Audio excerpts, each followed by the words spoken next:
I am a huge fan of Studio Ghibli. If you were to put on Whisper of the Heart, give me tea and a blanket, I am sorted for the day. But nowadays I feel like it's not enough. Maybe I should buy some new merch, or I could rename my cat Gigi or No Face, which is tempting. Maybe, just thinking a little bit wild, what if I were to pretend that I was one of the animators for the recent Golden Globe Award winning film The Boy and the Heron, and that I produced over 25,000 frames of the first sequence, and then lie about it to news outlets so the whole country also believes this lie, and to top it off, say that me and Hayao Miyazaki are besties. That probably sounds quite random and far-fetched, but it literally just happened. And that is what I wanted to talk about today because it is absolutely insane.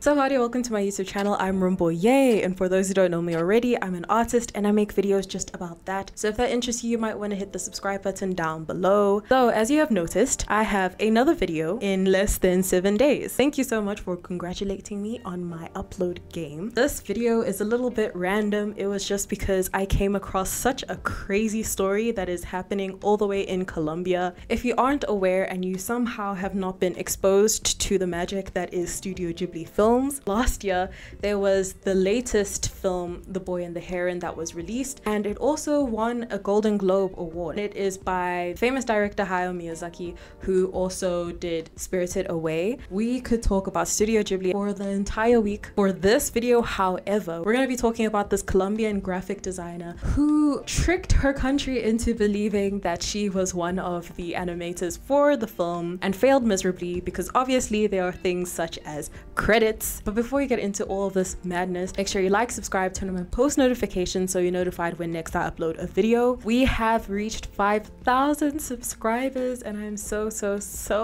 happy. Thank you so much for everybody who subscribed. There are things on the horizon I can't say yet, so stay tuned for that. But if you want to come into this loving family that we have here, make sure you subscribe and share this with all of your friends, please, and thank you. So like I said, the latest movie out of Studio Ghibli is The Boy and the Heron. Unfortunately, has not come to South Africa yet, and I am dying to watch it in cinema. I actually don't even know if it's gonna come to cinemas here. I hope, I pray. Recently in Colombia, there has been a lot of noise going around the movie, but for the fact that someone there claimed to have animated parts of the movie. The person in question, her name is Geraldine Fernandez. Apologies if I didn't pronounce that correctly. She is a graphic designer based in Colombia, and she claimed to have produced or animated 25,000 frames for The Boy and the Heron, specifically the opening sequence of the film. She didn't just stop there. She actually reported this to news outlets in the country, specifically El Heraldo and El Tiempo.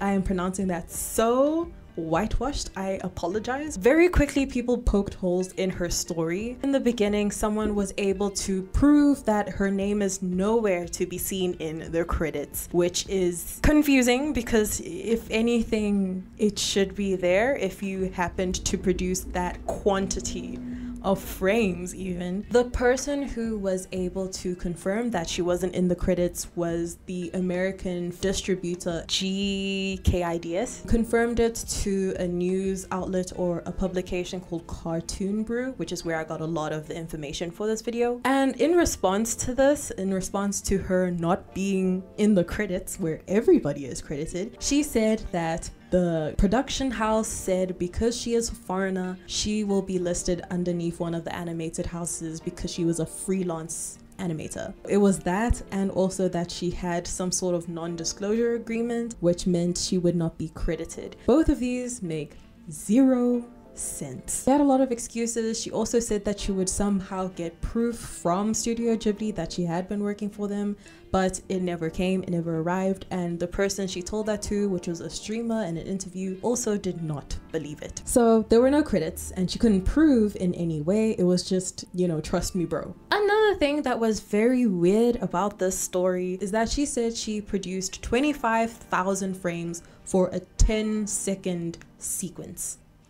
Okay, I am not an animator. Do not know a lot about animating. I've done some job shadowing in the past for an animation studio, and also I like Jaden Animations and The Odd Ones Out. So that's my credentials. I know enough for video editing and stuff like that to know that 25,000 frames does not make sense for a 10-second interval. If you wanted to do 10 seconds of a sequence that's in 60 frames per second, which is quite a high frame rate, you would need 600 frames. 25,000 frames. In some comments on the forums and like some of the websites that were in English, because a lot of this is in Spanish, someone calculated that it would have to make at least or around about 35 minutes of a sequence if you were to really produce 25,000 frames.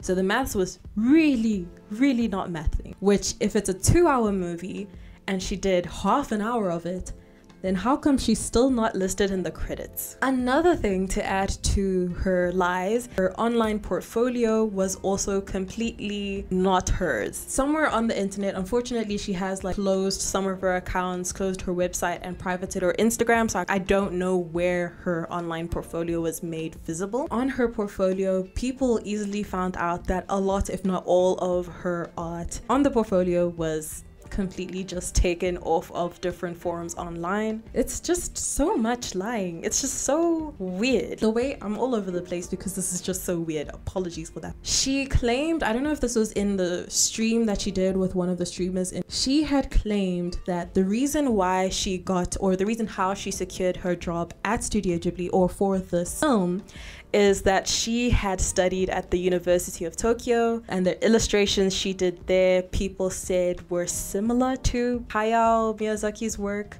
And then through that, she got the job. In a Twitch stream that she did with the streamer, she was showing some of her art, so not her online portfolio, but like physical copies.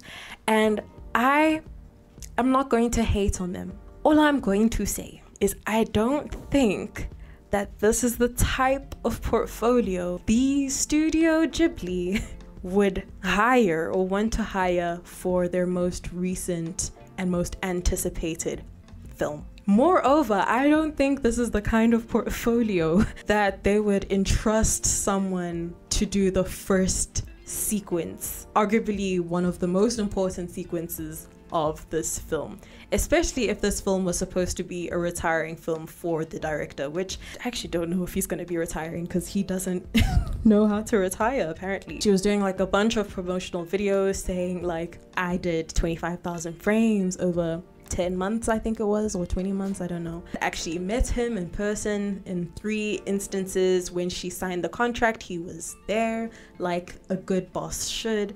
So after people started like poking all of these holes and realizing that a lot of this does not make sense, she did try to backtrack on some of her statements. She said that, okay, I was actually exaggerating. It wasn't 25,000 frames. It was less, but I still did work on the film. In regards to the portfolio, she was like, okay, yeah, these images appear online, but they are still 100% mine. She was like backtracking, but also still lying and adding on lies. The news outlets that reported the story had to backtrack, and I saw like a screenshot of a newspaper article where they had to say, sorry guys, our bad. It was not true. I even forgot. She actually was set to speak at a university. It's a huge thing that someone, you know, someone from your country contributed to such an esteemed film. And she got like opportunities to speak at a university, but no, it was a huge lie. Yesterday, as of recording, on the 22nd of January, she did release a lengthy apology, finally admitting that she had zero involvement in this.